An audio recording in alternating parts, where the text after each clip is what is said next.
কিরে তুই নাকি ইদারিং আমার গার্লফ্রেন্ডের খুব ডিস্টার্ব করাস? আকাশে নায়কের মতো হাওয়া, তোর গার্লফ্রেন্ড একটা কাউয়া। জীবনে তোর গার্লফ্রেন্ডের চেহারাও দেখি নাই, আর নাম্বার তো দূরের কথা। আমি শুনছি তুই নাকি ওরে কল দিয়ে ডিস্টার্ব করাস। জীবনেও না। তার মানে কি আমার গার্লফ্রেন্ডের নাম্বার তোর কাছে নাই? সত্যি। পাক্কা সত্যি? আরে থাম, আমার কল আইছে।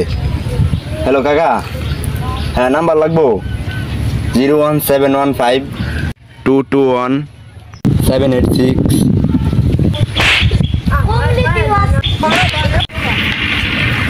আরে থাম বেটা, হকি স্টিকের মতো খালি মেরে যাচ্ছিস। আমার গার্লফ্রেন্ডের নাম্বার বলে তোর কাছে নাই, কে বলে যে তোর কাকার কাছে নাম্বারটা দিলি? এটা তোর গার্লফ্রেন্ডের নাম্বার? হ, তুই কই না পাইলি? মাদার চোদ, এটা আমার ছোট বোনের নাম্বার।